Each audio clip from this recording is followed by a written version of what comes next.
अगर आप एक जॉब में हैं और उसके साथ फ्रीलांसिंग कर रहे हैं तो फिर आपका इनकम टैक्स आपको कैसे मैनेज करना है, ये सवाल बहुत सारे लोगों ने मुझसे पूछा है। आज की वीडियो में मैं इसी का जवाब देने वाली हूँ।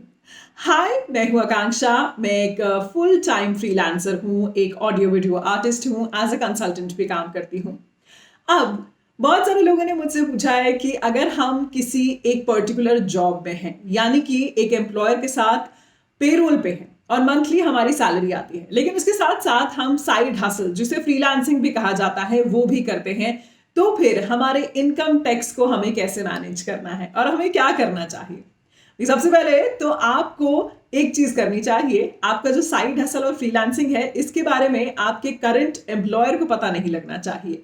दूसरी बात यह है कि अगर आपके एम्प्लॉयर आपको फ्रीडम देते हैं कुछ साइड हसल करने के लिए, तो आप उन्हें भी इस बारे में बता सकते हैं।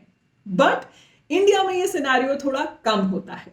चलिए, आज की वीडियो का जवाब मैं आपको कैसे देने वाली हूं, थोड़ा ये समझा देती हूं। देखिए, पहले मैं आपको बताऊंगी कि इनकम टैक्स में कौन से दो स्लैब होते हैं, जिसमें आपकी सैलरी और दूसरा आपकी अदर इनकम, जो कि फ्रीलांसिंग यानी कि बाय प्रोफेशन हो सकती है या फिर किसी और सोर्सेज से हो सकती है, उसको एक्सप्लेन करूंगी।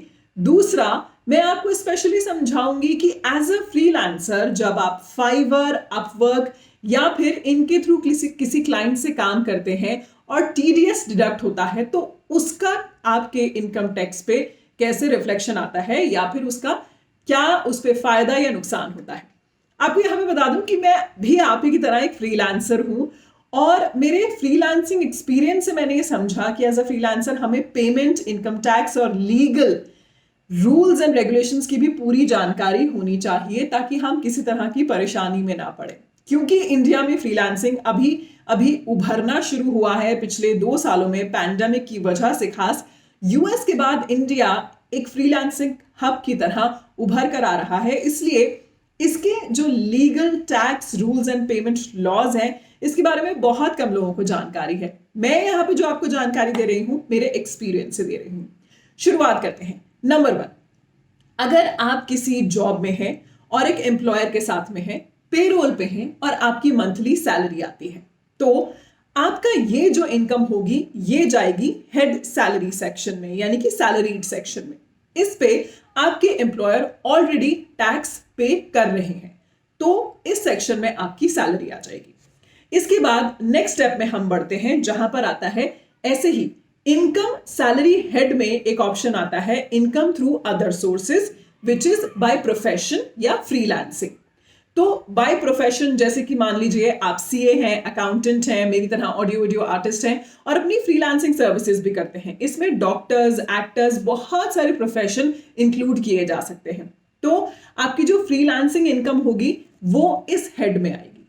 मान लीजिए कि अगर आप की जो इनकम है, यानी कि साइड इनकम है, वो ब्रोकरेज, कमीशन का काम करने से आती है, तो इसी हेड में नंबर बी पे आता है इनकम फ्रॉम अदर सोर्सेज, जो कि ब्रोकरेज हुआ, टिप्स हुआ, कमीशन हुआ।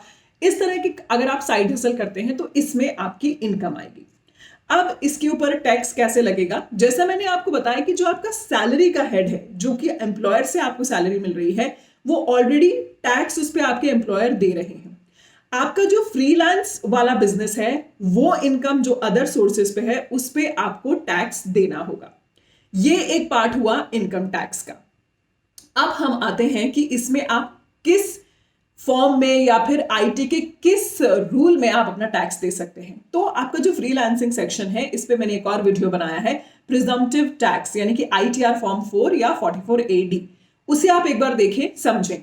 ऐसे ही यहां पर भी आपको प्रिजम्पटिव टैक्स जो है, उसमें आपकी फ्रीलांसिंग इनकम दिखानी चाहिए। क्यों दिखानी चाहिए, उसका जवाब आपको मेरे इस वीडियो में मिलेगा, जो मैंने प्रिजम्पटिव टैक्स पे बनाया है। इससे आपका जो ग्रॉस प्रॉफिट है वो 50% डीम्ड दिखाता है। इससे आपको ग्रॉस प्रॉफिट पे या आपके जो ग्रॉस रेवेन्यू आ रहा है उस पे आपको प्रॉफिट मिलेगा। इसीलिए आपको प्रिजम्पटिव टैक्स में अपना टैक्स भरना चाहिए। ये तो हुआ इनकम टैक्स के हिसाब से। अब मैं स्पेसिफिकली बात करती हूं उन फ्रीलांसर्स की जो फाइवर या अपवर्क के थ्रू काम करते हैं।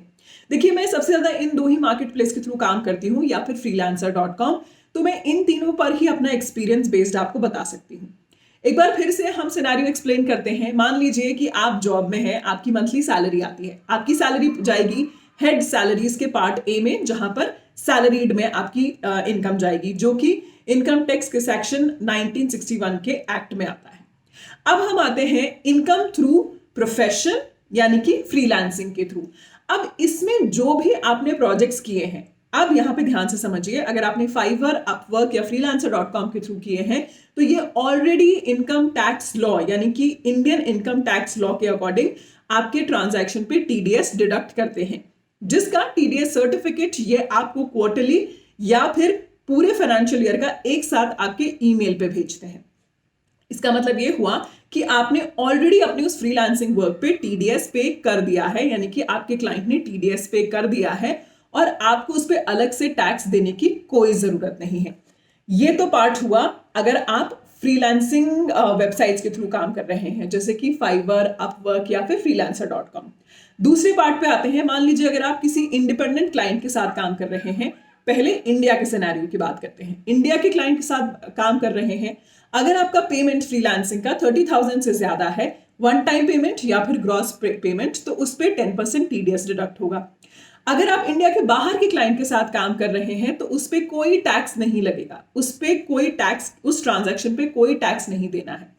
अब हम नेक्स्ट स्टेप पे आते हैं। मान लीजिए आपकी पूरी फाइनेंशियल ईयर हमेशा काउंट होता है मार्च से लेकर अप्रैल से लेकर मार्च तक। अप्रैल से लेकर मार्च तक का जो फाइनेंशियल ईयर है, उसमें जो पूरी आपकी ग्रॉस इनकम है वो अगर 20 लाख से ऊपर है तो आपकी लायबिलिटी बनती है उस पर जीएसटी देने की। पहले जीएसटी सर्विस टैक्स हुआ करता था, अब इसे जीएसटी कर दिया, यानी कि गुड्स एंड सर्विस टैक्स। इसके लिए पहले आपको जीएसटी नंबर के लिए अप्लाई करना होगा। जीएसटी नंबर मिलने पे आपको मंथली अपना जीएसटी टैक्स जो है वो गवर्नमेंट को पे करना होगा। इसको पे करने के लिए आपको अपने क्लाइंट से अपना जो भी अमाउंट है उस पर 18% जीएसटी अप्लाई करके आपका इनवॉइस रेज करना होगा और वो जो टैक्स आपको मिलेगा वो आपको गवर्नमेंट को देना होगा। तो ये 3 स्टेप में मैंने आपको समझाया कि कैसे जॉब के साथ में आपका जो फ्रीलांसिंग काम है उस पे आपकी टैक्स लायबिलिटी बनती है। एक बार फिर से आपको इजी स्टेप में समझा देती हूं। नंबर 1, सबसे पहले फ्रीलांसिंग का जितना भी काम आता है वो सैलरीड के slab A income from business या प्रोफेशन के लिए आता है। मेरे इस पूरे चैनल पे मैं सिर्फ प्रोफेशन यानी कि जो प्रोफेशनल्स हैं, फ्रीलांस प्रोफेशनल्स, उनसे जुड़ा अपना पूरा एक्सपीरियंस और उन्हीं को नॉलेज देती हूं, क्योंकि बिजनेस में मेरा एक्सपीरियंस नहीं है तो मैं उस पर इतनी ज्यादा आपको नॉलेज नहीं दे पाऊंगी। तो यहाँ पे प्रोफेशन में जो है, फ्रीलांस प्रोफेशन में, उनका स्लैब इस हेड में आएगा। दूसरी चीज, जो भी आप फाइवर, अपवर्क या फिर ऐसे क्लाइंट के साथ काम कर रहे हैं जहां पे आपका प्रोजेक्ट का पेमेंट 30,000 से ऊपर है तो ऑलरेडी उस पर टीडीएस डिडक्ट हो रहा है। जितनी भी फ्रीलांसिंग मार्केट प्लेस हैं वो आपके पूरे पेमेंट के ऊपर, ग्रॉस पेमेंट के ऊपर, जैसे कि फाइवर और अपवर्क, वो टीडीएस डिडक्ट करती हैं। तो वहां पे आपको चिंता करने की जरूरत नहीं है। जब आप अपना आईटीआर यानी कि इनकम टैक्स रिटर्न फाइल करते हैं तब आप ये जो टीडीएस आपका डिडक्ट हुआ है इसे क्लेम कर सकते हैं। आपकी टैक्स लायबिलिटी बनती है फ्रीलांसिंग में जब आपका जो फ्रीलांसिंग अमाउंट है वो 20 लाख से ज्यादा हो जाता है। मोटी मोटी बात यह है कि सैलरी के साथ अगर आप साइड हसल भी कर रहे हैं तो जो आपकी सैलरी है उस पर ऑलरेडी आपके एम्प्लॉयर टैक्स पे कर रहे हैं, उसमें आपको चिंता करने की जरूरत नहीं है। जो आपका फ्रीलांसिंग वर्क है उस पे सिर्फ 2 पॉइंट होते हैं। पहला, टीडीएस जो डिडक्ट हुआ उसे आप बाद में क्लेम कर सकते हैं। दूसरा, अगर आपकी जो इनकम है वो 20 लाख से ज्यादा है यानी कि पूरे फाइनेंशियल ईयर में, तो आपको जीएसटी नंबर लेने की जरूरत है और जीएसटी यानी कि गुड्स एंड सर्विस टैक्स पे करने की जरूरत है। इस तरह से आपको अपना फ्रीलांसिंग इनकम जो है वो मैनेज करनी है। साथ ही अगर आप जो फ्रीलांसिंग इनकम है आपकी वो टैक्सेबल होगी तो उस पर टैक्स कट जाएगा, और अगर टैक्सेबल नहीं होगी तो आप रिफंड के लिए क्लेम कर सकते हैं, जो मैंने आपको टीडीएस या टीसीएस में बताया। ये मोटी मोटी बात होती है टोटल अगर आप फ्रीलांसिंग कर रहे हैं जॉब के साथ में। अगर कोई आपका सवाल है तो आप उसे कमेंट सेक्शन में जरूर से डालिएगा। आरजे आकांक्षा के नाम से मैं फेसबुक और इंस्टाग्राम पर अवेलेबल हूं, आप मुझे वहां भी ज्वाइन कर सकते हैं और आपके सवाल मुझे डीएम कर सकते हैं। प्लीज अगर मेरे वीडियोस आपके काम के हैं तो इन्हें लाइक करके मेरे चैनल को सब्सक्राइब करना बिल्कुल मत भूलिएगा। Thank you so much for watching.